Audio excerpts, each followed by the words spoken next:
नमस्कार. आऊचा खाऊ या यूट्यूब चॅनलवर मी मेधा तुमच्या सगळ्यांचं मनापासून स्वागत करते. आपल्याकडे कायमच उपवास असतात, म्हणजे कधी आठवड्याचे उपवास असतात, एकादशी, चतुर्थी असे वेगळे वेगळे उपवास आपल्याकडे असतात. मग उपवासाला काय करायचं तर साबुदाणा खिचडी. मग बऱ्याचदा असं होतं की साबुदाणा भिजवायचा विसरतो किंवा सारखी खिचडी आवडत नाही किंवा खिचडी पचत नाही, सोसत नाही, अशी बरीच कारणं असतात. भगर आमटी करायची म्हणलं तर वेळ खूप जातो. मग अशा वेळेस जरा वेगळ्या चवीचा असा एक पदार्थ मी तुम्हाला दाखवणार आहे, तो म्हणजे उपवासाचा उपमा. चला तर खास आऊची रेसिपी बघूयात, उपवासाचा उपमा. रेसिपीला सुरुवात करूयात. गॅसवर एक कढई ठेवलेली आहे. आता गॅसची फ्लेम मोठीच आहे. कढई तापवून घ्यायची चांगली.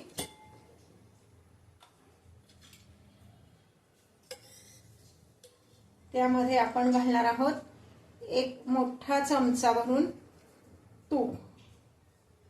लागलं तर नंतर आपल्याला ऍड करता येईल, पण आता तरी एक मोठा चमचा भरून पुरणार आहे.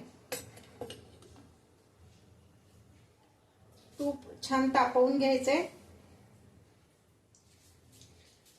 आता ह्यामध्ये मी घालणार आहे 3 मिरच्या घेतल्यात, तुकडे केलेले आहेत आणि ते मिरच्या घालणार आहे.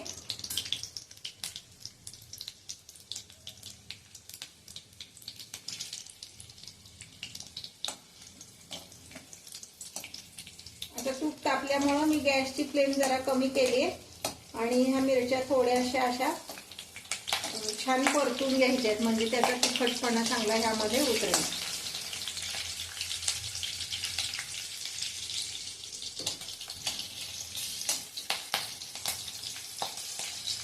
यामध्ये मी घालणार आहे अर्धा चमचा जिरे. तुम्ही उपवासाला जिरे खात नसलात तर नाही घातलेत तरी चालतील.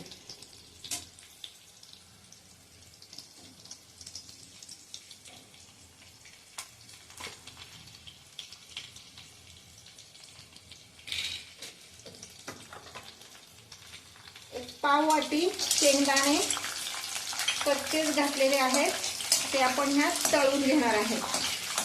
हे सगळं होईपर्यंत दुसरीकडे गॅसवर मी पाणी तापत ठेवणार आहे. पाणी किती घ्यायचं आहे तर ज्या भांड्यानी आपण वरई मोजून घेणार आहे त्याच भांड्यानी दुप्पट एवढं पाणी घ्यायचंय. मी जेव्हा पदार्थ सांगते तेव्हा काही छोट्या छोट्या टिप्स सांगते.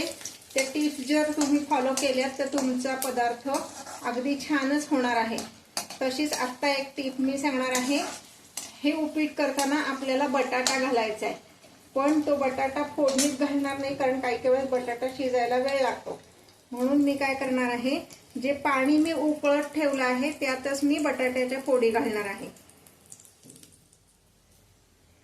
हे पहा, असा एक बटाटा छोट्या छोट्या फोडी करून स्वच्छ धुवून घेतलेला आहे आणि हे 2 भांडी पाणी उकळत ठेवले त्यातच मी हा बटाटा घालणार आहे, म्हणजे बाकीचं आपलं प्रोसिजर होईपर्यंत तो बटाटा पण व्यवस्थित शिजेल.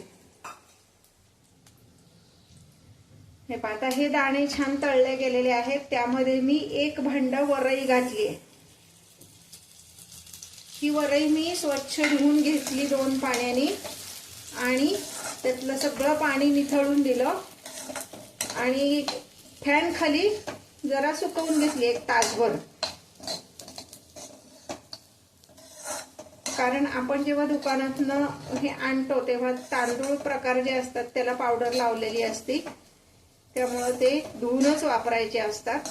म्हणून मी ही स्वच्छ धुतली आणि त्यातलं पाणी पूर्ण निथळून घेतलं चाळणीवर आणि मग फॅन खाली 1 तासभर ठेवली.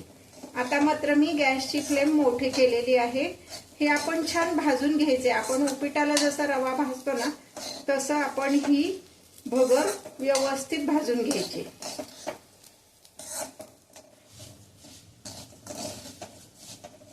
हे पहा, वरई छान तांबूस भाजली गेलेली आहे. आता ह्यामध्ये मी घालणार आहे चवीपुरतं मीठ, म्हणजे साधारण 1 चमचा एवढं मीठ.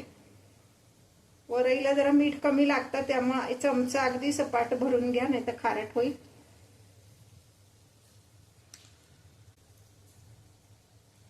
अगदी सपाट चमचा एवढी चवीपुरती साखर घालायची आहे.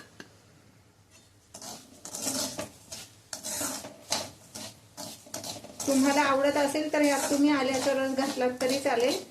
आमच्याकडे आवडत नाही म्हणून मी घातला नाहीये. आता मी गॅस बंद करणार आहे थोडा वेळ आणि हे जे आपण पाणी उकळत ठेवलं होतं ते पाणी मी ह्यात घालणार आहे. गॅस का बंद करायचा?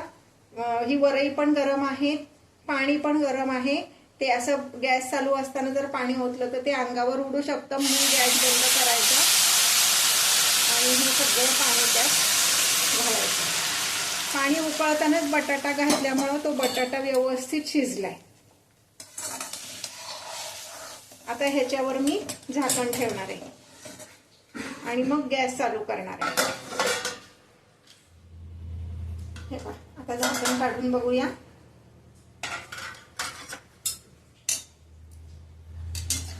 हे पहा, असं छान मोकळं असं आपलं उपवासाचं भगरीचं उपीट तयार आहे.